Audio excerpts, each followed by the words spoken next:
अब हमने पहले पिछली क्लास में देखा था कि हमने किस तरह वो इंस्टॉल करना है अपना विजुअल स्टूडियो। ठीक है, अब आगे हम चलाएंगे अपना कोड कि हमने क्या क्या चीज़ें देखनी है।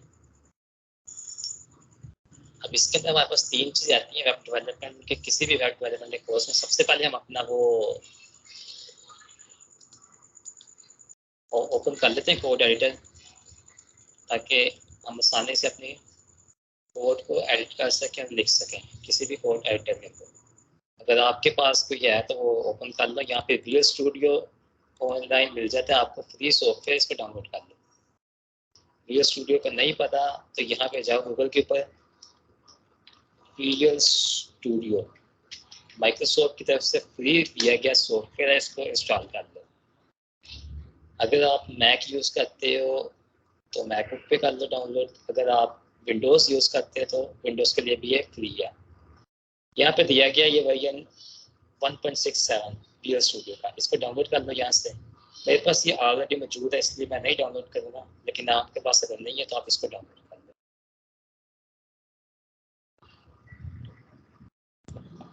जब आप इसको डाउनलोड कर लेंगे इस तरह की स्क्रीन आपके पास शो होगी। आपने यहाँ से अपना एक फोल्डर बना लेना है। मेरे यहाँ पे पहले ऑलरेडी फोल्डर खुले हुए हैं तो आपने इसको इग्नोर करना है, या फिर अगर आप ऐसा करें यहाँ पे बाहर एक फोल्डर बना लें, कोई भी फोल्डर बना लें, उसको नाम दे देते हैं हम HTML ट्यूटोरियल क्लास 1।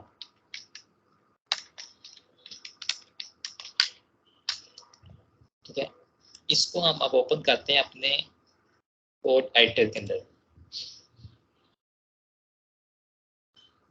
यहाँ पे आपको इस तरह एक इंटरफेस मिल जाएगा।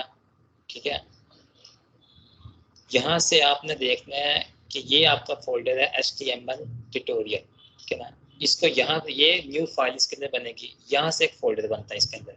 लेकिन हमने अभी क्या करना है, हमने अभी सबसे पहले इसमें एक फाइल बनानी है, न्यू फाइल। न्यू फाइल का नाम हम रख देते हैं index.html। ये पहली हमारी होम की फाइल होगी, यानी कोई भी फाइल जो हमें नजर आती है, मिसाल के तौर पे आप यहाँ से कोई भी वेबसाइट ओपन कर लेते हैं। यहाँ पे देखिए जी, हम यहाँ से ओपन कर लेते हैं दराज की वेबसाइट। अगर हम ओपन करते हैं मिसाल के तौर पे दराज, हमने वेबसाइट ओपन की, जो कुछ भी लिखा हुआ आ रहा है यहाँ पे, सेव मोर ऑन ऐप दराज, एफिलिएट प्रोग्राम, सेल ऑन दराज, ये सब कुछ क्या है, ये सब कुछ इसका HTML है। लेकिन जो इसकी एक डिज़ाइन इसको प्रोवाइड किया हुआ है, मिसाल के तौर पे क्या चीज़ इसने कहाँ पे रखनी है, ये इसके अंदर क्या करती है, CSS काम करती है।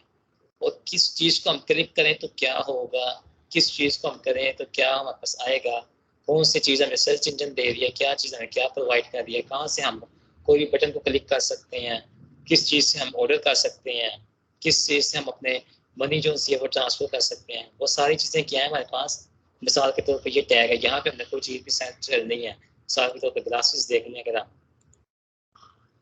अब ये जो सर्च हुआ है ये क्या है, ये एक हमारे पास जावास्क्रिप्ट का काम होता है। यानी ये जावास्क्रिप्ट हमारे पास जो होती है, ये एक पेज के अंदर हमारे पास जान देने के लिए इस्तेमाल की जाती है, यानी किसी भी चीज़ के अंदर पावर डालने के लिए। मिसाल के तौर पे हमारे पास जो सी होती है HTML। HTML का मतलब होता है hyper text markup language. Hyper text markup language से क्या मुराद है, ये किस लिए इस्तेमाल करते हैं। हाइपर टेक्स्ट मार्कअप लैंग्वेज का मतलब है आपका स्ट्रक्चर, जो सा बेसिक स्ट्रक्चर होता है। अगर आप इसकी एग्जांपल एक ह्यूमन बॉडी की तरफ देख के लें तो जिस तरह हमारी एक बॉडी है, इसके अंदर हड्डियां हैं, हड्डियां हमारे पास एक स्केलेटन है, तो स्केलेटन क्या है, हमारे पास बेसिक स्ट्रक्चर है। अगर स्केलेटन ना होगा तो जिस्म के ऊपर हमारे बॉडी जो सी हमें नजर नहीं आएगी।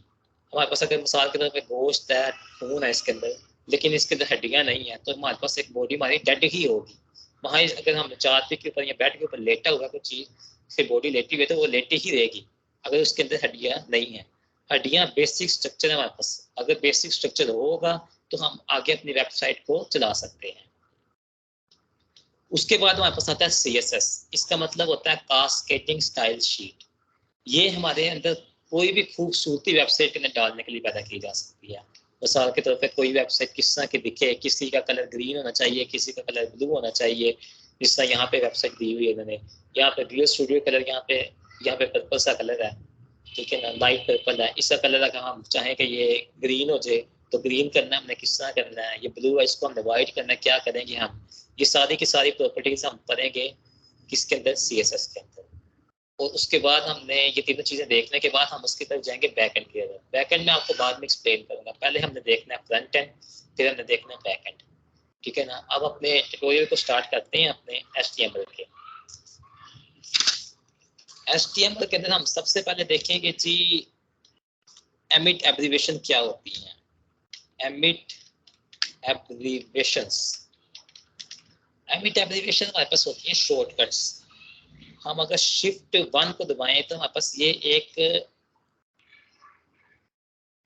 मार्क आ रहा है हमारे पास, ठीक है ना। इसको हम, इसका क्या मतलब है, इसको अगर हम क्लिक करेंगे एंटर दबाएं, हमारे पास एक ये कोड का इंटरफेस को आ जाएगा सामने, हमारे पास कोड आ जाएगा, ठीक है ना। क्या मैं तो कमेंट कर देता हूँ, कमेंट हम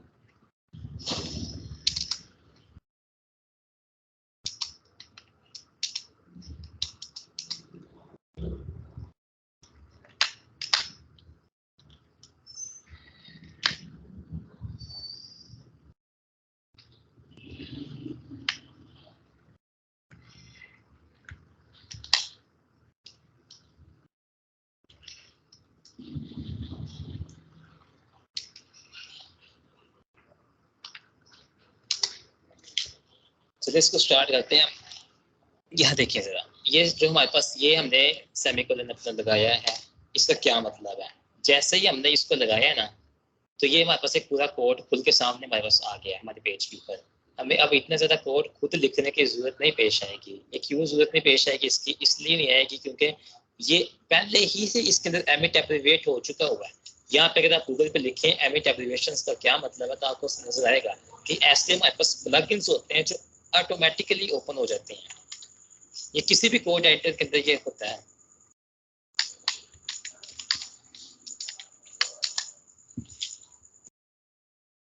ये देखें जी emit abbreviations,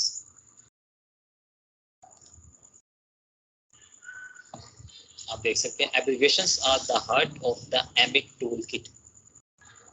These special expressions are passed in runtime and transferred into structures code below. HTML, for example, the abbreviations syntax looks like CSS selectors with a few extensions specific to the code generation. So every web developers already know how to use it. वो कह रहा है कि emit abbreviation जो है ना, वो किसी भी एमिट के टूल किट का एक दिल है, उसका बेसिक स्ट्रक्चर है। Expressions are passed in runtime and transferred into structures code below। कहता है कि ऐसे expressions जो होते हैं वो एक ऑटोमेटिकली ओपन हो जाते हैं ताकि उसको जो डेवलपर है उसको जरूरत ना पेश आए इतने ज्यादा कोड को लिखने की, ठीक है। आगे चलते हैं, हम इसकी तरफ देखते हैं। हमारे पास सबसे पहला हमारे पास हम कोड क्या करेंगे। चले सबसे पहले हम देखते हैं कि हमारे पास आती क्या क्या चीजें हैं उसके अंदर।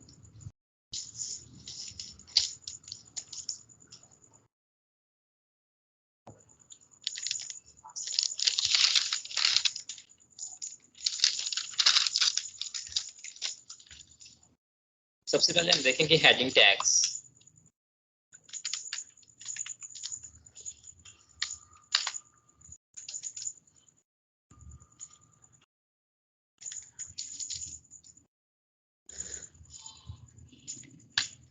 H1 जैसे देखें, आपने देखा जैसे मैंने इसको किया है H1 के ऊपर आया, नीचे हमारे पास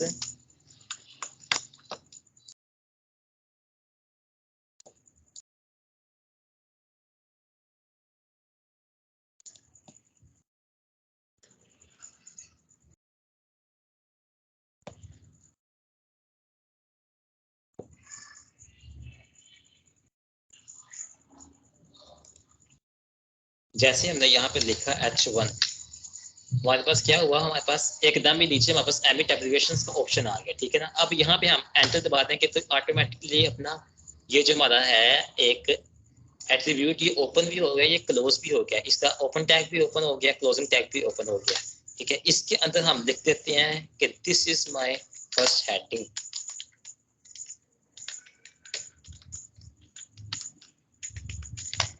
ठीक हो गया। ये हमने देखा लिखा this is my first heading. इसको यहाँ से हमने किया कंट्रोल सेव।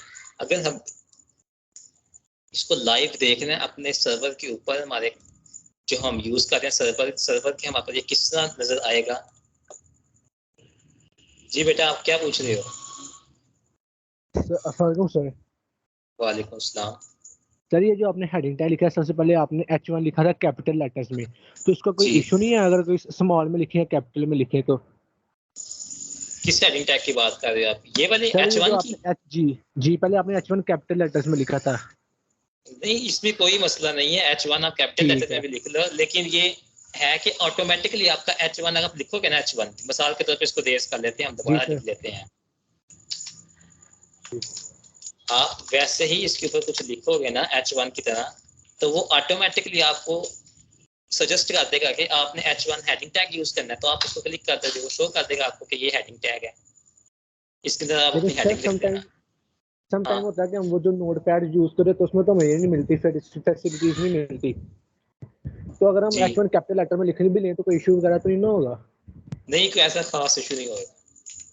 चलिए ठीक है, thank you sir. This is my first heading हमने यहाँ लिखा। अब हमने इसको देखना है कि हम हमें किस तरह की ये लुक देगा। उसके लिए हमें सबसे पहले यहाँ पे हम अपनी एक्सटेंशन वाले ऑप्शन में आ जाते हैं। एक्सटेंशंस, यहाँ से आप एक एक्सटेंशन डाउनलोड कर लो लाइव सर्वर की।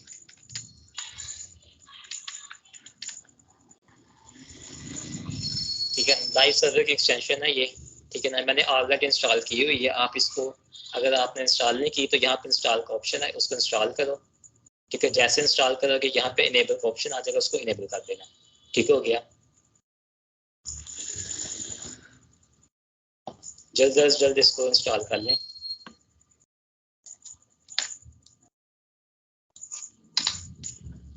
अब हमने यहाँ पे इसका ऑप्शन आ रहा है गो लाइव का, क्योंकि ये छोटी सी एक्सटेंशन है, 1-2 मिनट लेके डाउनलोड होने के लिए। यहाँ पे ऑप्शन आ रहा है गो लाइव का, इसको जैसे ही आप क्लिक करोगे ये आपका यहाँ पे पेज खुल के आ जाएगा सामने। ये हमने अपना पहला कोड लिखा है, this is my first heading.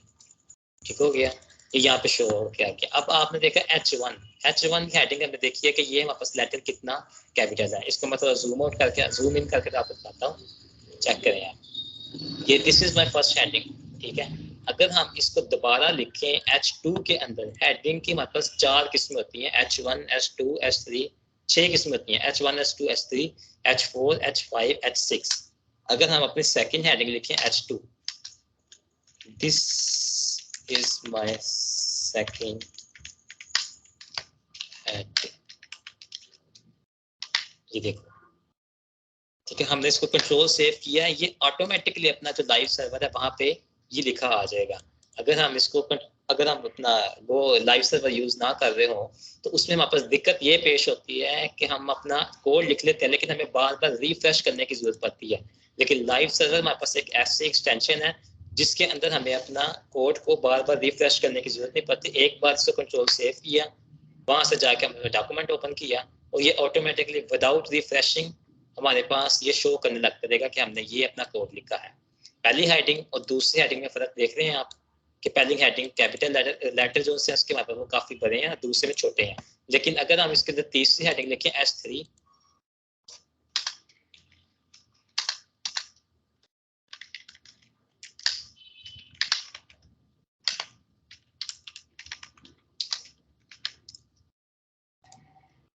देखो ये देखो, थर्ड हेडिंग देख लिया आपने, उससे छोटी, फर्स्ट बड़ी है, सेकंड छोटी, थर्ड उससे छोटी। इस तरह अगर हम नीचे आते जाएं तो हेडिंग मजीद छोटी होती जाएगी।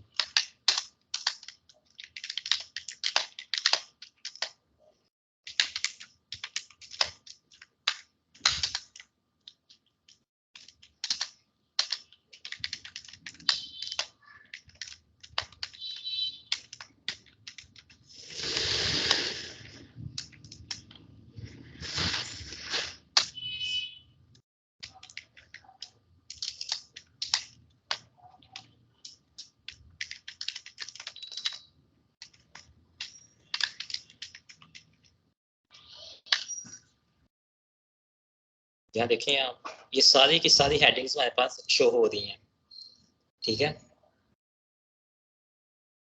This is my first heading, this is my second heading, this is my third heading, this is fourth heading, this is 5th heading और this is 6th and last one heading. अब हर एक heading के अंदर आपको फर्क नजर आ गया कि पहली हेडिंग कितनी बड़ी है, दूसरी छोटी है, तीसरी से छोटी है, चौथी उससे छोटी है, पांचवी उससे छोटी है और छठी लास्ट में आती है। यानी अगर आप छठी हेडिंग को यूं कह लें कि हमारे पास अगर आपने कोई भी फीचर ऐसा डालना है जो हमने ज्यादा बोल्ड नहीं करना, यानी उसको बोल्ड हो लेकिन इतना भी बोल्ड ना हो, हेडिंग आपकी हो जिस तरह आप एक पैराग्राफ लिखते हैं उसके अंदर आप सब हेडिंग डाल देते हैं। मिसाल के तौर पे ऊपर आपकी पहली हेडिंग होती है टॉपिक की, नीचे 6th हेडिंग आ जाती है, हमारे पास छोटी हेडिंग आ जाती है टॉपिक के अंदर कि ये मिसाल के तौर पे आपने कोई केमिस्ट्री का टॉपिक पढ़ रहे हो, उसके अंदर डेफिनेशन आ गई इलेक्ट्रोकेमिस्ट्री की, तो आप इलेक्ट्रोकेमिस्ट्री का नाम लिखोगे, ऊपर नीचे आप डेफिनेशन लिखोगे, ठीक है। इस तरह ऊपर इलेक्ट्रोकेमिस्ट्री की जो हेडिंग होगी वो आपकी 6th वन हेडिंग होगी, यानी आपकी बोल्ड हुआ लेटर होगा।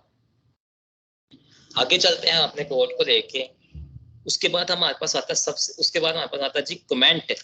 इसके अंदर कमेंट क्या होता है, how to comment in the real studio while you are using HTML। पहले मैं इस तरह के 2 कॉलन लगा रहा था कमेंट के लिए लेकिन लग नहीं थे। वो वजह ये है कि ये हम यूज करते हैं कॉलम, अगर आप कोई लैंग्वेज पढ़ रहे हो C++ या जावा पढ़ रहे हो, उसके अंदर आप इस तरह के कॉलम के साथ किसी भी तरह से उसको कर सकते हो कमेंट में। लेकिन यहाँ पे हम कमेंट यूज करने के लिए कौन सी हेडिंग यूज करेंगे, बराबर मैं आपको बता देता हूँ। कौन से एट्रीब्यूट यूज करेंगे, सबसे पहले हमने ये नाम, फिर उसके बाद एक्सक्लेमेशन, फिर आगे जैसे ये 2 करेंगे तो हमारे पास कमेंट हो जाएगा। इसके तरह हम आप लिख लें हेडिंग टैग्स, ठीक है। ये आपको नजर आ गया कि हाउ टू है, हमने किस तरह इसको किया है कमेंट। अगर आपने कोई भी यहाँ पे अपनी कमेंट, वो चीज होती है जो आपके लाइव सर्वर के अंदर ना शो नहीं होती, आपके डॉक्यूमेंट के अंदर नजर नहीं आती। देखो अब यहाँ पे हमने यूज किया है हेडिंग टैग, लेकिन ये हेडिंग टैग जो से यहाँ पे कंट्रोल सेव भी कर देते हैं, और अगर हम जाते हैं अपने डॉक्यूमेंट के अंदर तो वहां पर हमें ये शो नहीं होएगा हेडिंग टैग। देखो ऊपर हमने जो सा कमेंट लिखा था वो कमेंट हमें नजर नहीं आ रहा। क्यों नजर नहीं आ रहा, क्योंकि विजुअल स्टूडियो के अंदर हम जो भी इस तरह का कमेंट डालते हैं वो कोड एडिटर ये समझता है कि ये आपके नोट्स हैं, ये आपने अपनी समझ के लिए डाल दें ताकि आपको मजीद डिस्कशन आपने करनी है, किसी के साथ डिस्कशन करनी है कि यार ये हमारे कोड लिखा है, इस कोड का ये मतलब है, तो ये मैंने ऊपर हेडिंग्स वगैरह लिखी हैं, आराम से समझ लेना। तो अपने किसी दोस्त के साथ कोड शेयर करना है तो वो इजीली इसको समझ लेता है। आगे हम चलते हैं जी, कमेंट के बाद देखते हैं लाइन ब्रेक, ठीक है। ये अब हम लाइन किस तरह ब्रेक करते हैं, मिसाल के तौर पर हम कोई भी हेडिंग लिख देते हैं, यहाँ पे हम H6 लिखते हैं, इसके अंदर हम लिख देते हैं जी दिस इज, या कुछ भी आप कोई सा भी रैंडम लिख दो। ये रैंडम अगर आपने लिखना है टेक्स्ट, उसके लिए मैं आपको एक ऑप्शन देता हूँ, बताता हूँ आपको, लोरेम इप्सम। ये जैसे ही आप लिखोगे ये आपको ऑटोमेटिकली कोई टेक्स्ट रैंडमली शो कर देगा। उसकी कोई उस टेक्स्ट का कोई मीनिंग नहीं होगा, लेकिन आपको वो टेक्स्ट शो कर दिया। देखो मैंने लिखा लोरेम इप्सम 50 लिख दिया मैंने, ये अब मुझे 50 वर्ड्स का क्या करेगा, कोड शो कर देगा। तो हम एक मिनट में दिखाता हूँ आपको। 50, देखो इसने मुझे 50 लाइंस का 50 वर्ड्स का टेक्स्ट शो कर दिया है। अगर आप यहाँ पे वर्ड्स गिने 1 2 3 4 5 6 7 8 9 10 11 12, ये 50 वर्ड्स कंप्लीट हैं, लेकिन इतना हमने इसके ऊपर टाइम नहीं वेस्ट करना कि इसको वर्ड्स गिनने शुरू हो जाए। ये 50 वर्ड्स होंगे, लेकिन उससे पहले मैं आपको बता दूं, आपके ये डॉक्यूमेंट्स अगर आपने इसको अच्छी सूरत में दिखाना है तो यहाँ से Shift Alt F दबा लें, यहाँ पे फॉर्मेट डॉक्यूमेंट्स, ये फॉर्मेट डॉक्यूमेंट करेंगे आपका कोड जो है वो line by line word to word उसको एक ऐसी खूबसूरती मिल जाएगी कि वो आपको इजीली रीडेबल होता है, ठीक हो गया। ये फॉर्मेट डॉक्यूमेंट दबा दिया करें जब भी आप कोड अपना लिख रहे होते हैं, ठीक हो गया। अब ये हमने इसको किया कंट्रोल सेव। अब यहाँ पे देखना, यहाँ पे हमारा पैराग्राफ लिखा हुआ आ गया है, ठीक है। अब ये जो सर हमने हेडिंग्स तो लिख दी हैं, ये काफी इससे मैं जूम आउट करता हूं,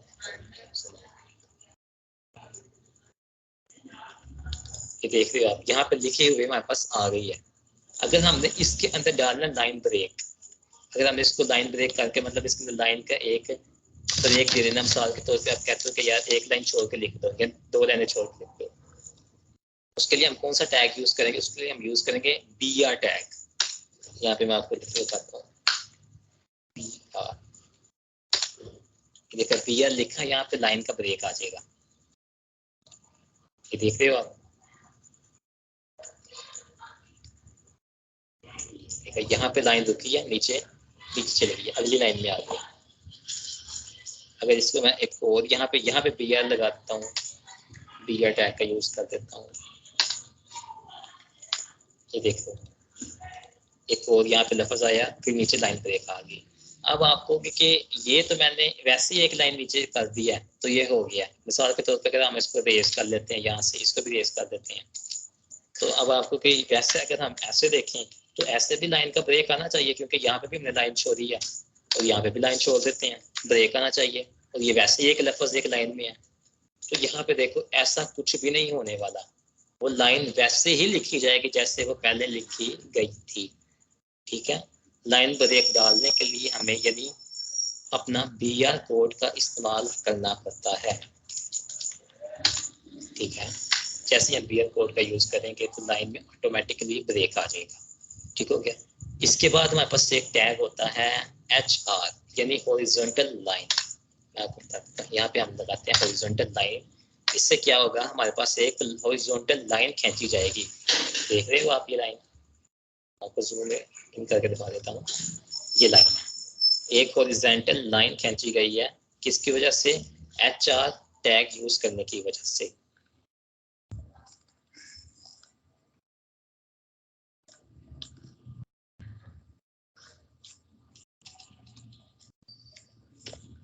आपको कोड सही तरह नजर आ रहा है कि नहीं नजर आ रहा?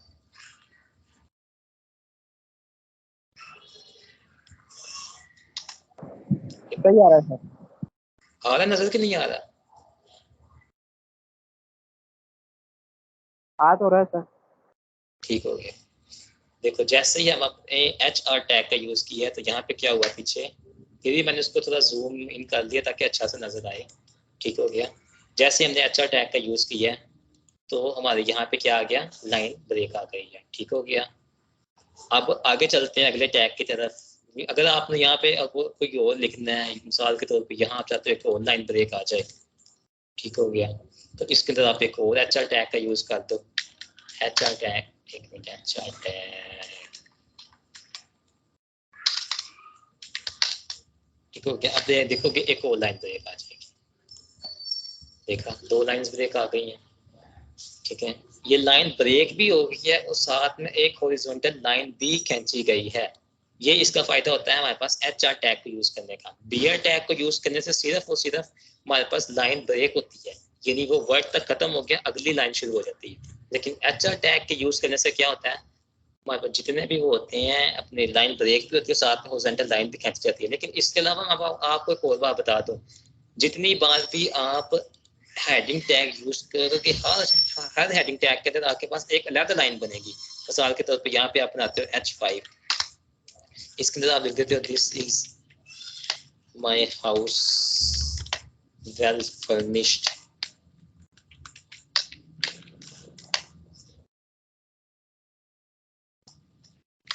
ठीक हो गया। अब आपने ये लाइन बनाई है, अब देखना ये लाइन अलग बनेगी। ठीक हो गया। यहाँ पे आते हैं, ये नीचे आ रहा है हमारे पास this is my house well furnished. अगर आप इसके अंदर अलग बनाओगे H4 या H5 ही दे दो ताकि आपको इजीली समझ आ जाए। This is Ali house but his house look luxurious than our all events। ठीक है, इसमें क्या होगा आप देखना। अब यहाँ पे हमारे पास जो है ना, देखा आपने यहाँ पे हमने H5 दो हेडिंग टैग यूज किए हैं, लेकिन ये क्या है, हमने हेडिंग टैग तो सेम यूज किया, मतलब H5 यूज किया है। लेकिन अगर हम यहाँ पे देखें तो दोनों के अंदर हमारे पास क्या है, एक लाइन ब्रेक आया है, यानी लाइन का डिफरेंस आ गया। देखो यहाँ पे ये लाइन यहाँ पे थी और ये यहाँ पे लाइन है। ठीक हो गया, ये यहाँ पे और ये यहाँ पे, यानी बीच में स्पेस है। ये क्यों स्पेस है, देखो जब भी आप एक टैग का यूज करते हैं बीच में स्पेस आती है। अगर आपने उसको स्पेस नहीं देनी, उसके लिए आपको एक ही हेडिंग टैग के अंदर सब कुछ लिखना पड़ेगा। अगर आप दो हेडिंग टैग लगा दोगे, दो कोई भी टैग लगा दोगे तो बीच में स्पेस आ जाएगी, वो अगला टैग अगली लाइन से रीड करेगा। ठीक हो गया। अब हम आगे चलते हैं अपने अगले टैग की तरफ। ठीक, अब देखते हैं हम बोल्ड टैग के, अगर हमने अपने उसको बोल्ड करना है, किसी भी हेडिंग को बोल्ड करना है, लेकिन उससे पहले आपको एक बार टैग बता दूं, पैराग्राफ टैग। पैराग्राफ टैग होता है हमारे पास कोई भी पैराग्राफ लिखने के लिए इस्तेमाल। देखो यहाँ पे हम लिख देते हैं लोरम इप्सम,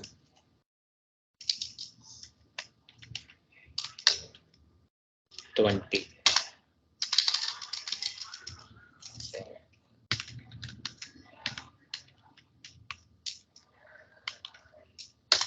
20 वर्ड्स आगे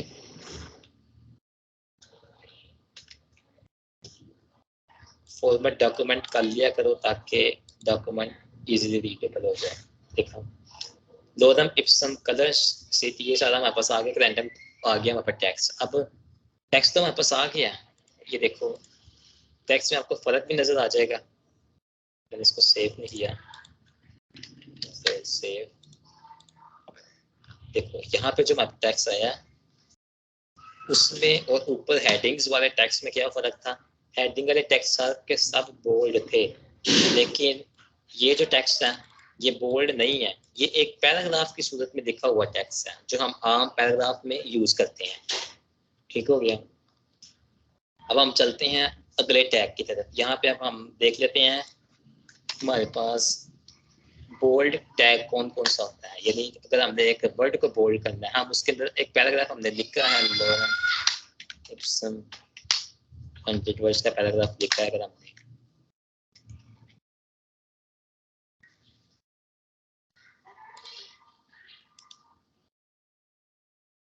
ठीक हो गया, ये हमने पैराग्राफ लिख लिया। अब हम इसको जब देखेंगे अपने लाइव सर्वर के अंदर यानी सर्वर में, तो हमें पैराग्राफ नजर आ गया, ये पैराग्राफ। अब हम इसमें चाहते हैं कि पहली लाइन के बाद यहाँ पे आके क्या हो जाए, लाइन ब्रेक हो जाए, यानी ये अगली लाइन में स्टार्ट हो जाए। और यहाँ पे आके ना, यहाँ पे आके हमारी जो लाइन है इसके अंदर हॉरिजॉन्टल लाइन आ जाए। ठीक हो गया। और ये जो लास्ट लाइन है हमारे पास टेम्पोज से शुरू होती है, जो सी, यहाँ से क्या हो, यहाँ से हमारे पास जो लेटर है ना सारे, यहाँ से लेके ये यहाँ तक हमारे पास जो क्या है वो बोल्ड में आए। तो अब इसको किस तरह करेंगे देखते हैं हम अपने कोड राइटर के अंदर।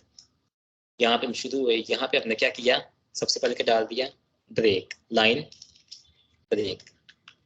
जैसे हमने क्लिक किया हमारी लाइन में क्या आ गया, ब्रेक आ गया। हम इसको देखेंगे अपने सर्वर के अंदर, देखो लाइन के अंदर क्या आ गया, ब्रेक आ गया। अब हम आगे चलते हैं। अब यहाँ पे हमने क्या सोचा था, डाल देंगे हम हॉरिजॉन्टल लाइन एक। जैसे हमने इसको किया, यहाँ पे हमारे पास हॉरिजॉन्टल लाइन भी आ गई। हम आगे चलते हैं। अब हम कहते हैं कि यहाँ पे करके ना, यहाँ पे हमारे पास क्या आ जाए, जितने भी लेटर हैं सब के सब बोल्ड होके नजर आए हमें। ठीक हो गया। देखो जैसे ही मैंने अपना बोल्ड का टैग लिखा तो उसके साथ ही हमारे पास इसका क्लोजिंग टैग भी आ गया, ये वाला क्लोजिंग टैग। इसको यहाँ से मैं कट करता हूँ और यहाँ पेस्ट कर देता हूँ,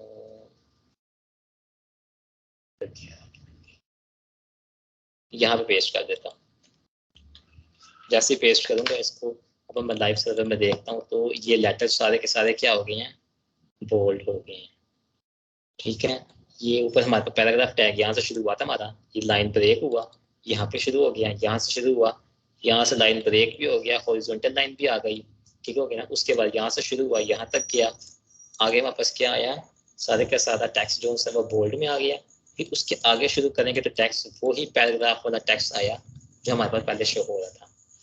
अब हम आगे चलते हैं। हम इस टैग के बाद हमारे पास टैग आता है जी इटैलिक टैग। यानी अगर हमने अपने जो सा स्ट्रक्चर हमने लिखा पैराग्राफ, इसको अगर हमने इटैलिक में करना है कन्वर्ट, यानी ये तो हमारे पास सिंपल लैंग्वेज यूज हो इतना, अगर हमने इसको इटैलिक में करना है, यहाँ पे हम एक ज़्यादा से पैराग्राफ टैग बना देते हैं। यहाँ पे This is my new paragraph. Related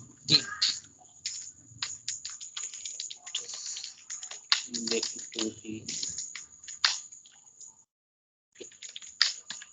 the italic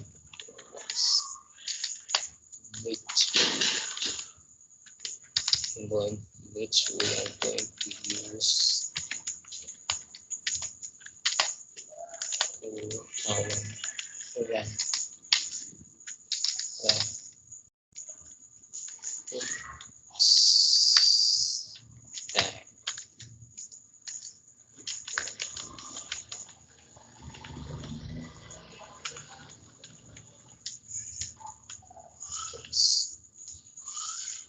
Today's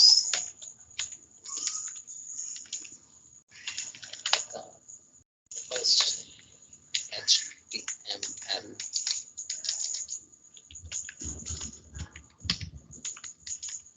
tutorial class.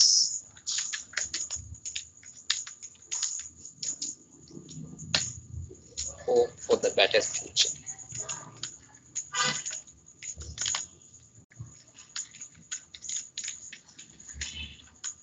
देखा आपने, अब यहाँ पे हमने टेक्स्ट को लिख दिया, इसको अब हमने लाइव सर्वर में पहले टेक्स्ट को देख लेते हैं।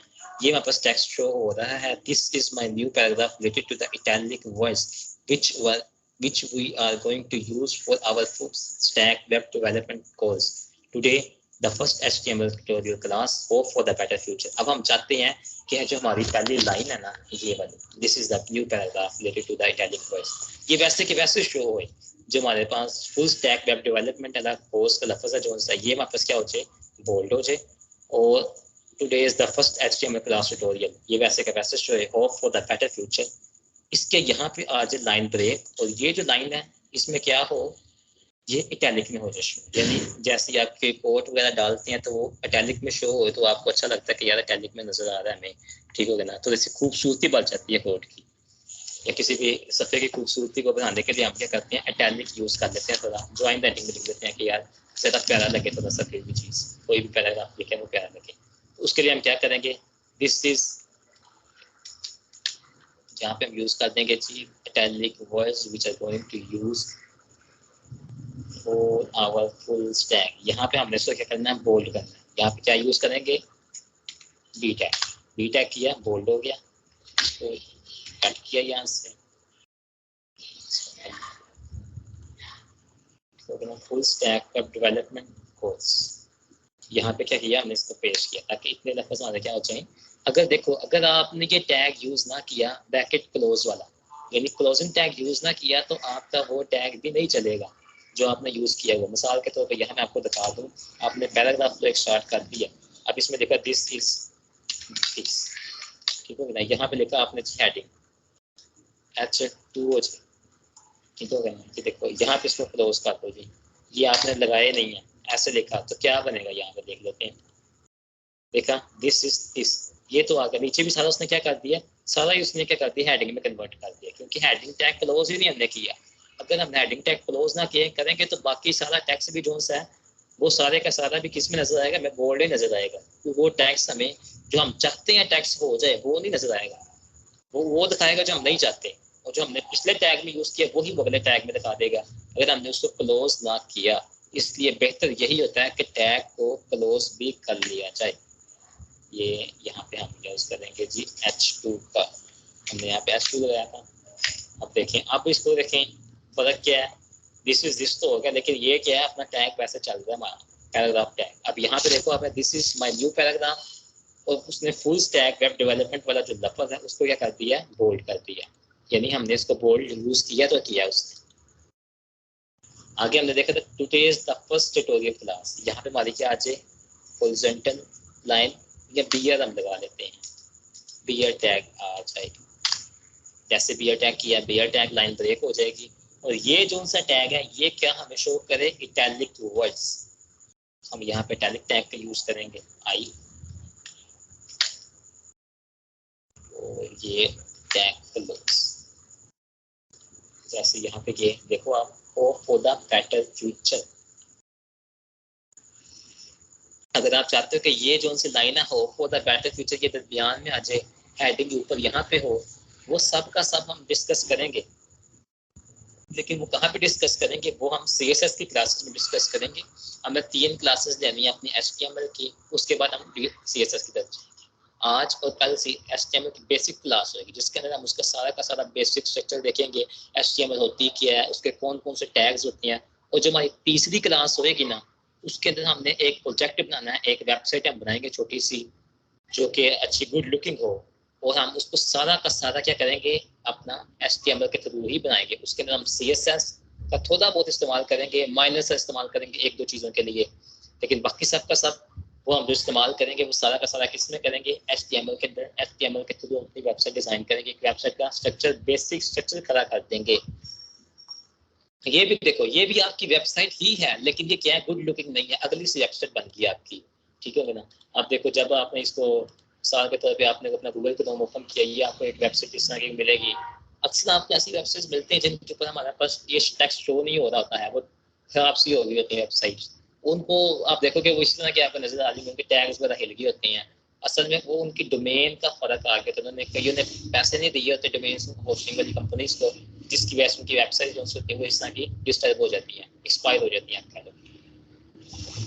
यहाँ पे आपको शो हो गया कि hope for the better future italic words के अंदर। ठीक हो गया। होप करता हूँ कि आपको समझ आ रहा है अभी तक। आगे चलते हैं अपने अगले टैग की तरफ, स्मॉल। स्मॉल टैग हम क्यों यूज करते हैं? अगर आपने कोई वर्ड आप लिख रहे हो पैराग्राफ के अंदर, आप चाहते हो कि यार वो ना छोटा हो जाए, यानी वो आपको इतना बड़ा ना नजर आए, आपको छोटा छोटा नजर आए। ठीक है ना। उसके लिए आप क्या करोगे, यहाँ पे मैं लिख लेता हूँ पहले,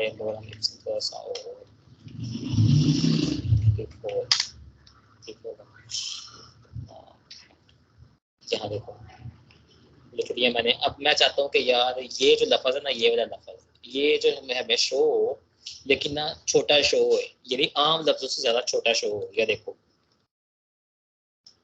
यहाँ पे शो नहीं हुआ अभी, ये देखो ना, यहाँ पे ये शो हो रहा है। मैं चाहता हूँ कि यार ये लफ्ज जो उनसे ना ये छोटा सा शो हो जाए, इतना बड़ा शो ना हो, क्योंकि ऐसा ना लगे कि यार ये पैराग्राफ में इतना बड़ा है, मुझे इसको छोटा करना है। उसके लिए मैं क्या करूँगा, अपने एडिटर में जाऊँगा और एडिटर के अंदर यहाँ पे स्मॉल का टैग यूज करते हैं।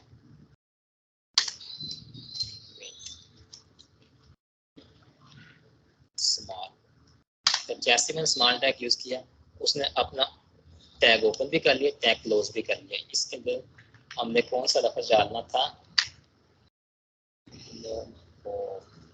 अब देखो जी, ये जो सा हमारा टैग है ना, ये छोटा हो जाएगा। यहाँ पे तो आपको वैसे नजर आ रहा है, लेकिन जैसे ही हम अपने लाइव सर्वर में जाएंगे, वो क्या करेगा, टैग को छोटा करके दिखा देगा।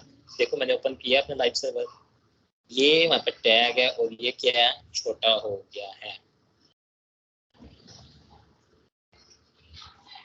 टैग हमें छोटा हुआ नजर आ गया है कि देखो बाकी सारे जो डिजिट्स हैं, ये लेटर जो लिखे हुए हैं वर्ड्स, वो सारे के सारे हमें सही नजर आ रहे हैं, अपनी असल लैंग्वेज के अंदर नजर आ रहे हैं, मतलब असल जो हमने राइट किया उसको उसी चीज में नजर आ रहे हैं जो हम चाहते हैं। लेकिन जो हमने ये लफ्ज छोटा करना चाहा, तो वो क्या है, वो छोटा ही हमको नजर आ रहा है। ठीक हो गया। आगे चलते हैं, हम दूसरा टैग यूज करते हैं, SUPS, सुपर टैग। इसको हम कहते हैं super script, super script tag. इसका क्या मतलब होता है, आपने ये तो पेपर में पढ़ा होगा ना, कोई भी आपका मैथ का अगर आपने पढ़ा है, तो मैथ का अगर पेपर होता है, उसके अंदर हम आप पेपर देख लो या कोई भी देख लो मैथ का सवाल, उसके अंदर क्वेश्चंस के अंदर हमें पावर दी होती है, 10 की पावर 4, 10 की पावर 5, 10 की पावर 6, 10 की पावर 7, चलिए इस तरह करके हमें दी होती हैं। ये यहाँ पे तो मैं अब शो नहीं कर सकता, लेकिन अब उसको कैलकुलेटर में ना इस तरह शो कर देते हैं कि 10 की पावर 2, 10 की पावर 2 हम इस तरह शो कर देते हैं। लेकिन हम यहाँ पे अगर हम इसको करें 10 की पावर 2, तो क्या हमें 10 की पावर 2 देगा? नहीं देगा। लेकिन ये हमें क्या करेगा, ऐसे ही शो कर देगा जी 10 की पावर 2। हम चाहते हैं सही कैलकुलेटर में जिस तरह आता है 10 की पावर 2 वैसा शो करे। तो वैसा शो करने के लिए हम क्या करेंगे, मैं आपको बताता हूँ। यहाँ पे हम एक टैग यूज करेंगे सुपर स्क्रिप्ट का, सुपर, ये हमने जैसे लिखा सुपर, ठीक है ना। यहाँ पे हम लिखेंगे 10, देखना ये क्या फर्क आता है। ठीक है, 10 ऊपर चले गया, 2 के ऊपर आ गया 10, यानी 2 की पावर 10 हो गया। इसको यहाँ पे हम लिख देते हैं जी, यहाँ पे दे देते हैं इसको जी, लाइन पर एक दे देते हैं। ठीक है, यहाँ लिखते हैं, ठीक है जी, the value of the earth close होती है टैग।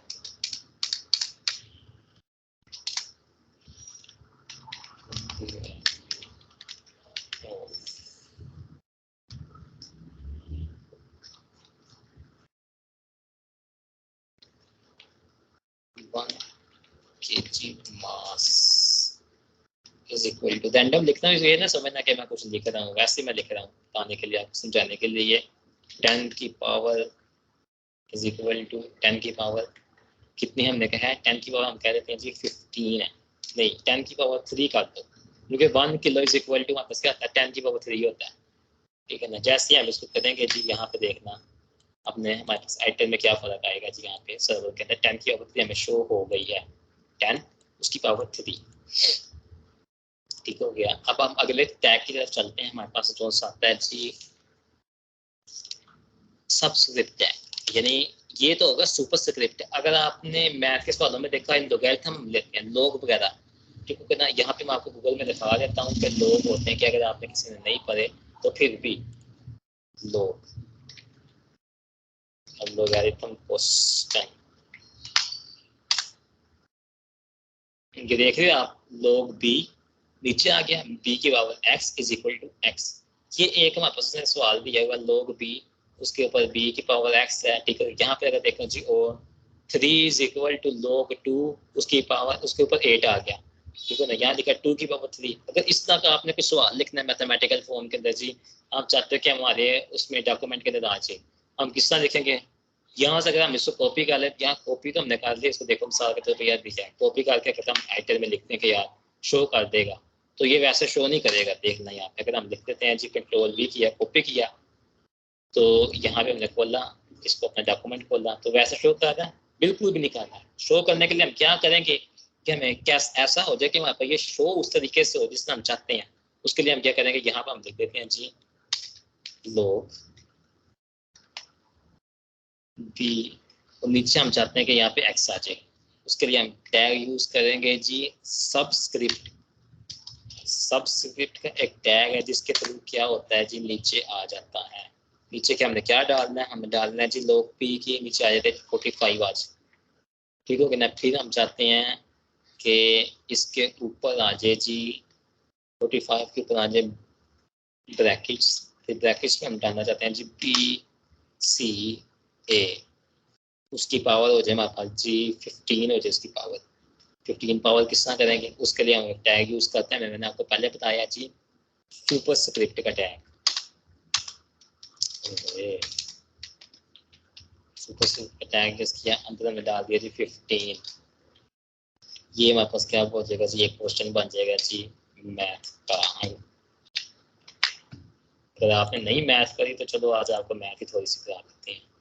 लोग बी 45 BCA उसकी पावर क्या होगी 15 होगी। क्वेश्चन आपको समझ आ गया कि भाई अगर आपको मैथ का सवाल आ जाए, अगर वैसे ये शो हो रहा है जी 45 भी ऊपर आ रहा है, BCA भी ऊपर आ रहा है, 15 भी एक लाइन में शो हो रहा है, तो समझ नहीं आएगी, लेकिन यहाँ पे क्या है इजीली समझ आ जाएगी हमें, ठीक है ना। अब हम टैग यूज करते हैं जी एक लैदा से लिस्ट का। अगर हम आपकी मिसाल के तौर पे आपकी वालदा आपको घर से भेजती हैं कि जाओ कुछ सामान ले आओ, कोई राशन ले आओ, कोई खाने पीने के लिए कुछ चीज़ें ले आओ, आपको हमेशा वो एक, जब आप छोटे थे तब वो आपको अगर आपको सही तरह समझ नहीं थी होती तो तब आपको वो क्या करती थी, एक लिस्ट बना देती थी। अगर सामान 2 से ज़्यादा चीज़ें होती थी, एक चीज़ होती थी तो वो तो ऐसे क्या के भेज देती थी कि जाओ आपने ये लेके धनिया लेके ना, मिसाल के तौर पर आप 5 रुपये का 10 रुपये का 20 रुपये का धनिया ले आओ, लेकिन अगर वो आपने कहना उनको वो कहती थी आपको धनिया ले आओ, आलू ले आओ, टमाटर ले आओ, सब्जी ले आओ, चीनी ले आओ, ठीक हो गया ना। अगर रोजे चल रहे तो टैंग ले आओ, रूह अफ़ज़ा ले आओ, ठीक हो गया ना। इस तरह की चीजें, अब चीजें क्या होती थी ज्यादा हो जाती थी, उसके लिए आपको हमेशा वो क्या करती थी लिस्ट एक हम यूज करते थे। यहाँ मैं कमेंट डाल देता हूँ ताकि अगर समझ आए, लिस्ट इन HTML, ठीक है ना। लिस्ट हमारे पास जो होती है वो क्या होती है, 2 किस्म की होती है। लिस्ट कौन कौन सी होती है हमारे पास, एक होती है जी हमारे पास order list, types of list, कौन कौन सी होती है हमारे पास, एक होती है जी ऑर्डर्ड लिस्ट,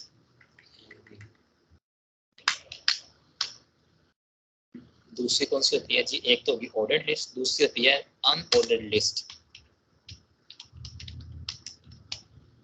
मिसाल के तौर पे अब आपकी वालिदा को कहती है कि यार तुमने जाना है पहले इस दुकान पे, ठीक है ना, सब्जी वाली दुकान पे पहले जाना है, उससे सामान लेना है आपने, ये चीज़ें लेनी है, 1 किलो आलू ले लेने हैं, 1 किलो गोभी ले लेनी है, 1 किलो टमाटर ले लेने हैं, चीज़ें लेके मेरे पास आ जाना है, ठीक है ना। फिर आपकी वालिदा आपको भेजती है कि भाई आपने जाना है तो आपने ये चीज़ें लेके आनी है दूसरी दुकान से जाके। तो आप क्या करोगे? पहले एक दुकान पे जाओगे, ठीक है, उस दूसरी दुकान पे जाओगे। पहली दुकान पे आपको एक लिस्ट बना दी उसने कि भाई पहले ऑर्डर लिस्ट में आपने जाना है, ठीक है ना, यहाँ से आपने ये चीज़ लेनी है, वहाँ से आपने दूसरी चीज़ खरीदनी है, ठीक है ना। एक ऑर्डर के थ्रू आपने चलना है, ठीक हो गया। उसके लिए हम चलेंगे जी ऑर्डर लिस्ट। दूसरी जो लिस्ट है उसमें हम देखेंगे जी अनऑर्डर्ड लिस्ट हमारे पास कौन कौन सी होती है। अनऑर्डर्ड लिस्ट में होता है कि आपको रैंडमली आपने जो चीज़ मर्जी खरीद लो, जो चीज़ मर्जी ले लो, लाजमी नहीं कि आपने वही चीज़ें लेनी है। मतलब कि एक कोई भी चीज़ खरीदने के लिए आप लिस्ट बनानी, किसी और चीज़ के लिए भी आप लिस्ट बना सकते हो।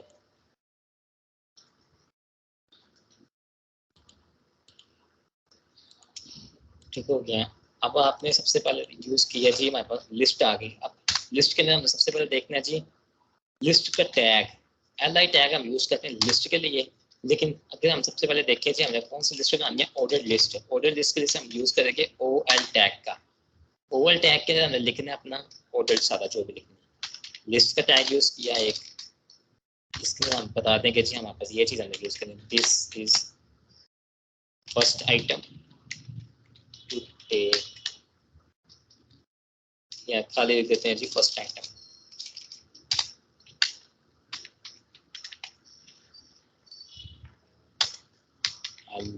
दूसरे बार यूज किया सेकंड आइटम, ठीक हो गया।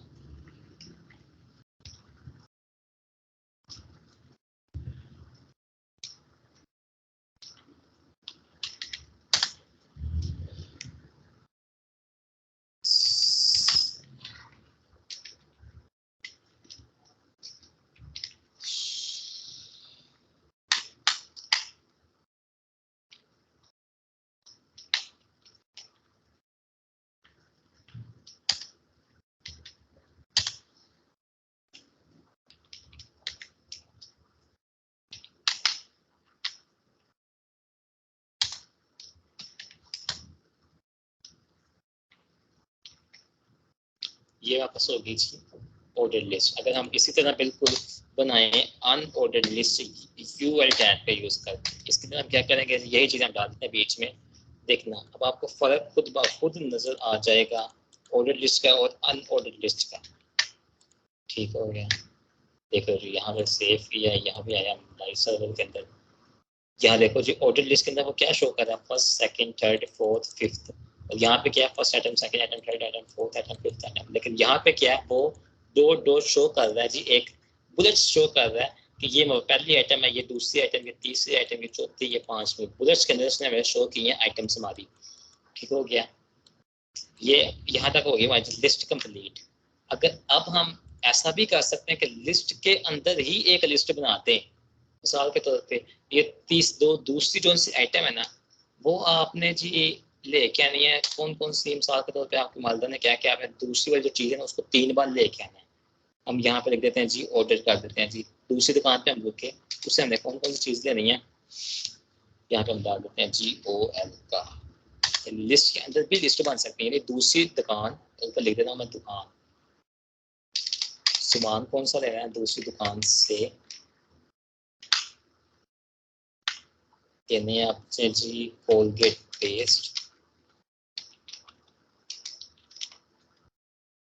ऐसे नहीं सच LI टैग का यूज करना है। ऐसे ये गलतियां जो उनसे होती हैं ये आप भी करोगे, इसका ये मतलब नहीं कि आप नहीं करोगे, कोई भी गलती अगर आपसे गलती नहीं होगी। इतने बड़े आप डेवलपर्स बन गए हैं, हम लोग हमसे गलती नहीं होती, गलतियां होती ही रहती हैं इंसानों से, गलतियां इंसान ही करते हैं। दिस ये लिख लो, तो यहाँ पे हम पहली चीज लेनी है कोलगेट पेस्ट। फिर हमें लेना जी, देखना जी उसके बाद आपके वालदा कहते हैं कि उस दुकान से एक कोलगेट पेस्ट लेनी है, एक लेने हैं जी 1.5 लीटर कोक की बोतल लेनी है।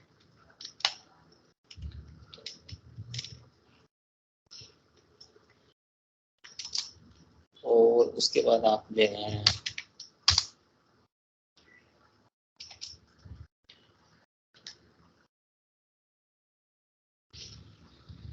5 किलो चीनी,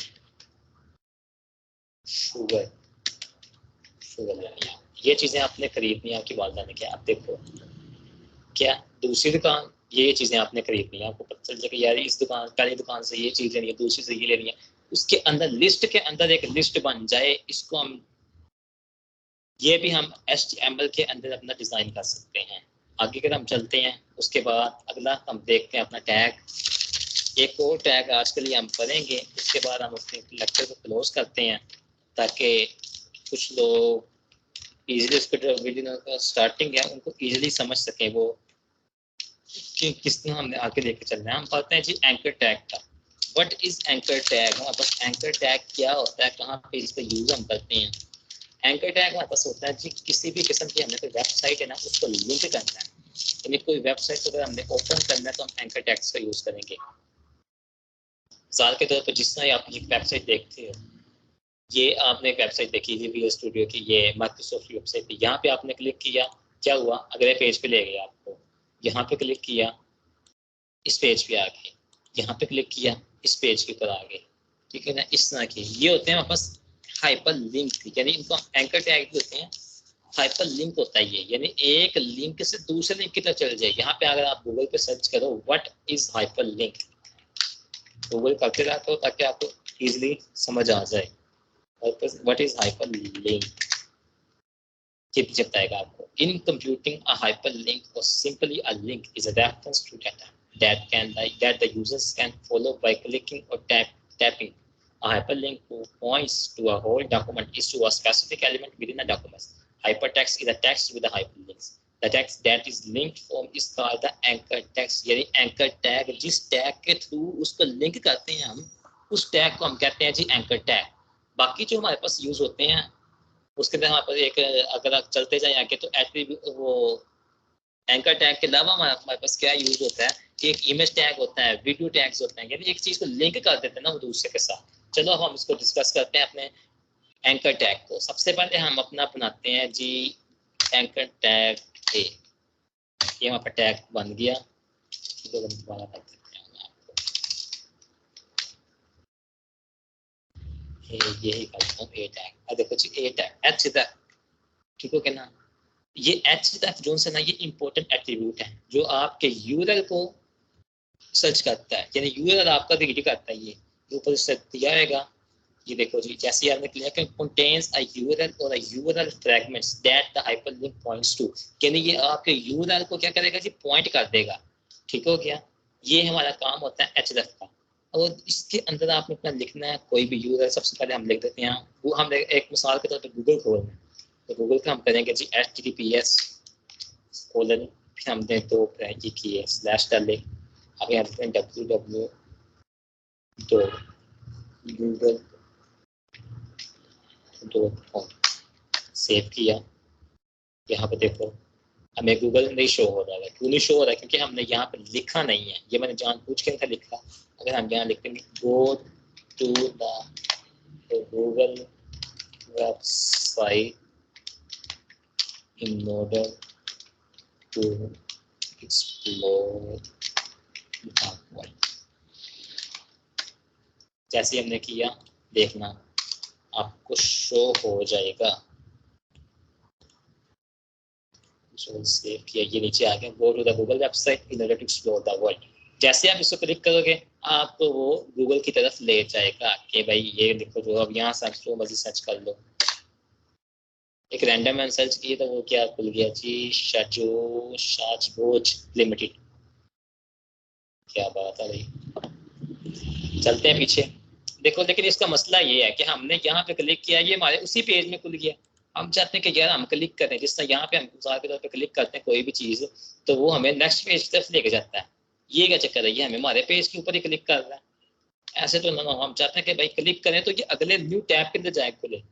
उसके लिए हमें क्या यूज करना पड़ेगा, उसके लिए हमें यहाँ पे ब्लैंक कीवर्ड यूज करना पड़ेगा इसके अंदर ही, यानी हम इसको कर देंगे target is equal to black.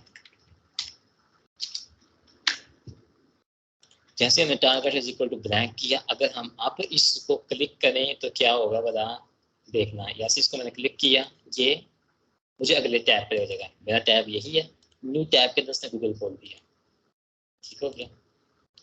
चलो दोस्तों, ये आज तक के लिए हम इतना ही रखते हैं अपने ट्यूटोरियल को, और हमने क्या क्या सीखा आज इसको एक समराइज कर लेते हैं एक छोटी सी वीडियो के, छोटे से 5 मिनट में हम इसको समराइज कर लेते हैं कि this is my first heading. हमने H1 टैग यूज किया, फिर हमने H2 टैग देखा, फिर हमने H3 देखा, H4 देखा, H5 देखा, H6 देखा।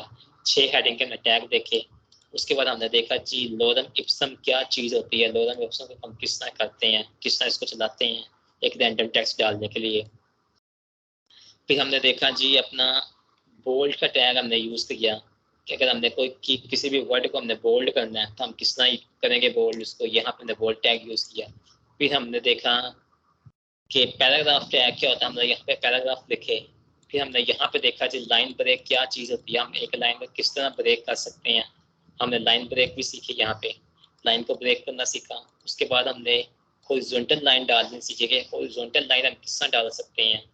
फिर हमने एक पैराग्राफ लिख के पैराग्राफ के अंदर हमने उसको बोल्ड करना सीखा कि हम एक पैराग्राफ के अंदर किस तरह बोल्ड कर सकते हैं। फिर हमने सीखा कि पैराग्राफ को बोल्ड तो कर दे, लेकिन हम उसको चाहते हैं कि इटैलिक वर्ड्स में भी आ जाए कुछ। हमारा पैराग्राफ एक खूबसूरती, हमने किसी चीज़ को हाईलाइट किया इटैलिक वर्ड्स में तो वो इटैलिक वर्ड्स में भी हो गया। अब हम चाहते हैं कि फिर हमने उसके बाद सीखा कि स्मॉल लेटर क्या होते हैं, स्मॉल हमें किस तरह, स्मॉल एट्रीब्यूट क्या होता है, किसी भी वर्ड को स्मॉल हम किस तरह कर सकते हैं, उसके लिए हमने स्मॉल का एट्रीब्यूट सीखा। फिर हमने देखा जी अगर हमने एट्रीब्यूट यूज़ करना है पावर का, यानी हम सुपर स्क्रिप्ट एट्रीब्यूट हमने यूज़ किया जिससे हमारे पास 10 की पावर 3, 10 की पावर 4 हम किसी भी उसकी पावर्स वगैरह लिख सकते हैं। फिर हमने एट्रीब्यूट यूज़ किया सब स्क्रिप्ट का जिसके हमने स्क्रिप्ट डाली। फिर हमने देखा जी लिंक जो हमारे पास होती है उसको क्या कहते हैं जी लिस्ट क्या होती हैं, first item, second item, third item, fourth item, fifth item, मुख्तलिफ किस्म की लिस्ट बन जाती हैं। फिर हमने देखा जी 2 किस्म की लिस्ट होती हैं, ऑर्डर्ड लिस्ट होती है, अनऑर्डर्ड लिस्ट होती है। ऑर्डर्ड लिस्ट क्या होती है, जिसके अंदर हमारे पास 1 2 3 4 5 हमें किसी भी तरह का ऑर्डर शो कर रहा है, ABCDEFG एक मुकम्मल ऑर्डर के अंदर आ जाए। फिर हमने देखा जी अनऑर्डर्ड लिस्ट वो होती है जो हमें बोल्ड कर देता है या बुलेट की फॉर्म में दे देता है कि ये हमारी लिस्ट के एलिमेंट्स हैं। ठीक हो गया। फिर हमने देखा जी एक लिस्ट हमने बनाई है, उसके अंदर हमने ऑर्डर लिस्ट यूज़ कर लिया, यानी एक लिस्ट के अंदर लिस्ट यूज़ किया है, वो किस तरह यूज़ करेंगे वो हमने देखा। फिर हमने देखा जी कि गूगल की वेबसाइट को हमने किस तरह अपनी वेबसाइट के साथ लिंक किया। ठीक हो गया। किस तरह हमने एंकर टैग का यूज़ किया, एंकर टैग क्या होता है, क्यों इस्तेमाल करते हैं हम एंकर टैग। ठीक है। href क्या होता है, href क्यों यूज़ करते हैं, और URL क्या होता है हमारे पास, यूनिफॉर्म रिसोर्स लोकेटर, जो क्या करता है अपनी किसी भी चीज़ की लोकेशन को प्रोड्यूस करता है, या लोकेशन बताता है कि इसकी यार लोकेशन ये है। मिसाल के तौर पे आपने कोई फोल्डर खोलना है तो वो उसकी लोकेशन बताएगा कि इसकी ये लोकेशन होती हैं। आगे हम पढ़ेंगे अगली वीडियो के अंदर, यानी कल की वीडियो हम क्या देखेंगे, कल के लेक्चर के अंदर हम देखेंगे जी टाइप्स ऑफ यूआरएल कौन कौन से टाइप्स होती हैं। मैं वैसे आपको एक छोटा सा ओवरव्यू दे दूं कि 2 किस्म की टाइप्स होती हैं, एक होती है एब्सोल्यूट और एक होती है जी रिलेटिव। 2 किस्म की टाइप्स होती हैं। बाकी इंशाल्लाह हम इसको कल डिस्कस करेंगे कि इनके अंदर मजीद कौन कौन सी डिटेल होती है। थैंक यू सो मच यार, आज की वीडियो के लिए अभी तक के लिए इतना ही। अल्लाह हाफिज़, अस्सलाम वालेकुम।